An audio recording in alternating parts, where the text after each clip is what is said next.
alasan roh 8 kaki bisa menelan roh Yonggap. Hai guys, para pecinta drama Korea, kali ini aku mau bahas spoiler episode selanjutnya untuk drama The Haunted Palace.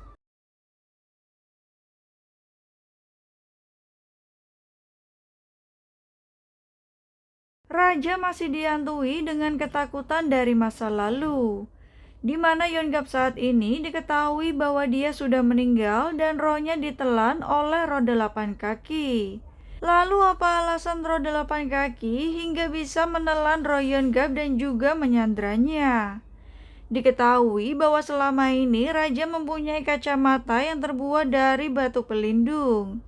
Batu itu bisa menghalangi roh 8 kaki untuk merasukinya. Tetapi ketika Raja tidak membawa batu pelindung itu yang ada di kacamatanya, Raja pun akhirnya kerasukan roh 8 kaki.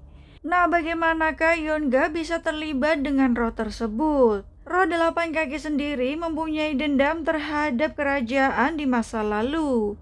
Tentu saja targetnya adalah keturunan dari raja. Nampaknya Raja Yesung ketika menjadi putra mahkota juga sempat bergulat dengan roh tersebut, dan ketika itu Nenek Nobdok mungkin membantunya. Itulah kenapa Raja Yesung bisa mempunyai batu pelindung yang dibuat menjadi kacamata.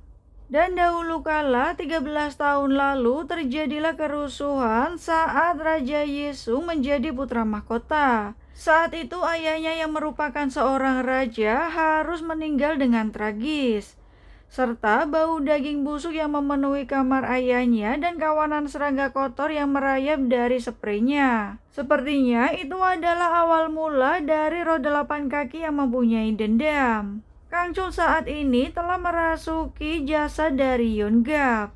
Seperti yang kita lihat, nampaknya Raja dan juga Yonggap memiliki hubungan spesial. Kita belum mengetahui dari manakah asal-usul Yonggap dan siapakah ayahnya. Diketahui bahwa Yonggap adalah anak dari seorang selir. Itu berarti Yonggap adalah seorang bangsawan. Bukan tidak mungkin bahwa Yonggap adalah keturunan dari raja. Bisa jadi Raja Yesung dan juga Yonggap adalah saudara. Kini hanya Kang Chul yang bisa mengalahkan roh kaki 8 dengan bantuan Yori.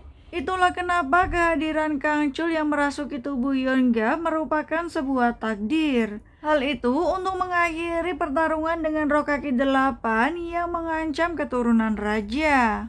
Nah, kalau menurut kalian gimana nih guys? Semoga saja mereka benar-benar memiliki hubungan darah. Jangan lupa untuk subscribe, like, dan komen.